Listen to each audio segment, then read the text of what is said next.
We are here outside the Vizhinjam International Seaport where Prime Minister Narendra Modi has arrived to inaugurate what is going to be a transformative game changer moment. You can see Pinarayi Vijayan on one side, the Kerala Chief Minister, and the Prime Minister on the other side, and in between that project which is going to become the pride of the nation, putting India on the international global map. That's because this is going to be a port. It's the first deep water container transshipment port for India, and what it is going to do is to hopefully move away almost all the traffic away from the dependence on foreign ports. So far, 75% of the container transshipments from India used to go via Dubai, Colombo, Salalah and other foreign ports, and now with this particular facility that has come up, it will hopefully be coming to the Vizhinjam port because it has some inherent advantages.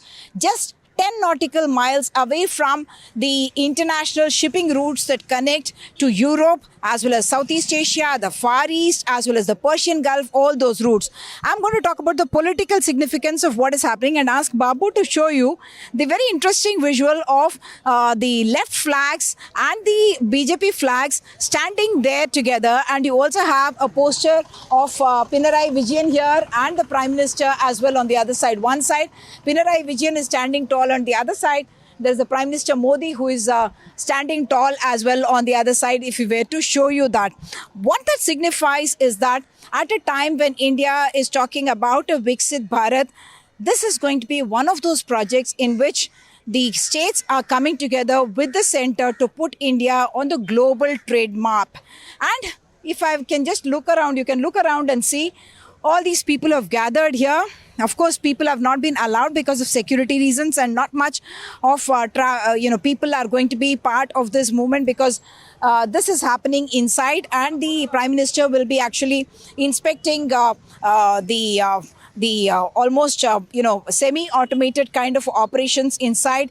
AI has been used in order to be able to control the movement, to monitor the movement of ships and all that happening. What I must point out is that this is a public-private partnership, a PPP model, in which the government of Kerala had signed an agreement about 9 years ago with the Adani Ports and SEZ, and the first phase 1 was completed.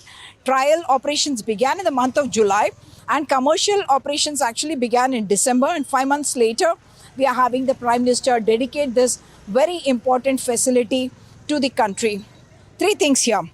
The Adani Group has said that they're going to be investing another 20,000 crore rupees. That is Mr. Karan Adani, Managing Director of Adani Ports and SEZ, has actually said that and they are going to be finishing this project by 2028, which will be even earlier than the deadline that has been given for completion of this particular project. And the political significance of this is also that yesterday when the Prime Minister was received by both Mr.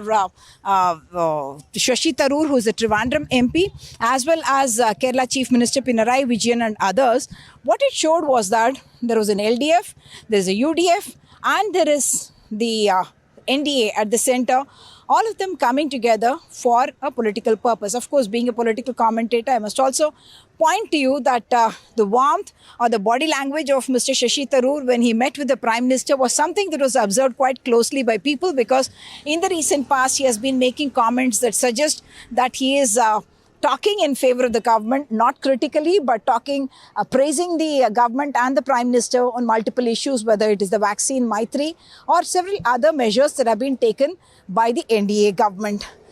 But second part of this is about how this is going to improve matters for India.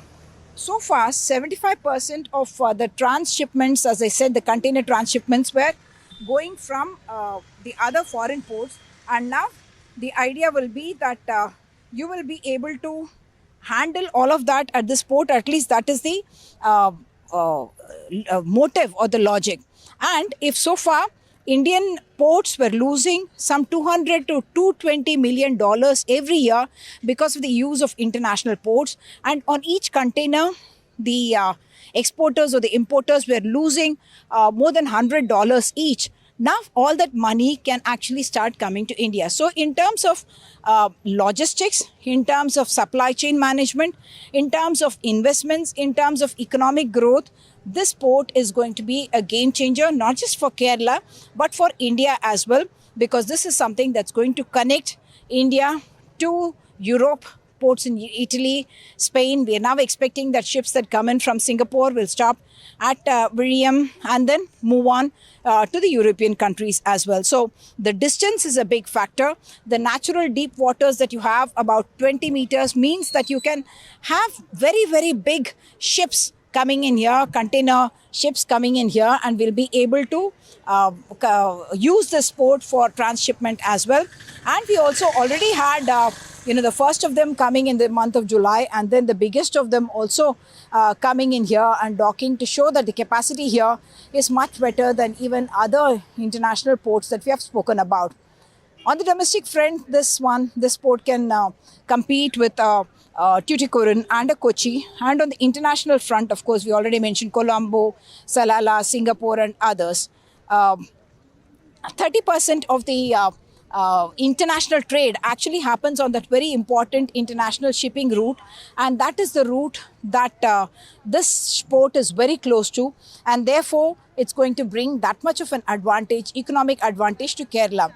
Kerala's Chief Minister had in fact tweeted saying that this is the biggest investment by any state in a port, and that shows the kind of importance that the state has given to this particular port, because so far 8,900 crore rupees has been invested, of which more than 5,000 crore rupees has been contributed by the state government, about 2,500 crore rupees and more by the Adani Group, which is now going to be investing, as I mentioned, another 20,000 crore rupees. And the returns have already started coming in. They are expecting that annually there could be profits to the extent of 2,500 crore rupees from this particular project itself. You would recall that just about a couple of years ago, 2022, there were certain protests at the Vizhinjam International Port. There was some fishermen community that come with huge concerns. But now the state government, as well as even the local community, is talking about the prosperity that this port is going to bring, this project is going to bring. Fishermen community and others are looking to this port with hope and expectations, because it is creating jobs, it is bringing in investments, it is going to help in logistically moving forward as well. So what I must point out is this will also become a center for multimodal logistic unit, because this is going to be very close in a sense to the National Highway 66. There's also going to be rail connectivity that is just about 12 kilometers away from here. And you also have the airport, which is very close by. Trivandrum Airport is very close by. And there is also a proposal for having an underground rail link, which will be able to cater to several of the southern states. So from Bengaluru, Karnataka, Telangana, Andhra Pradesh, Tamil Nadu, all of them expected to benefit from Vizhinjam. The Adani Group, even otherwise, has a specialization in ports, 7 ports in the western coast and 8 ports in the eastern coast. And they are going to be taking this further, bringing in the latest technology to be able to manage scientifically the movement of cargo, the containers at this particular Vizhinjam International Seaport. In Thiruvananthapuram, with camera person SP Babu, Uma Sudhir, NDTV.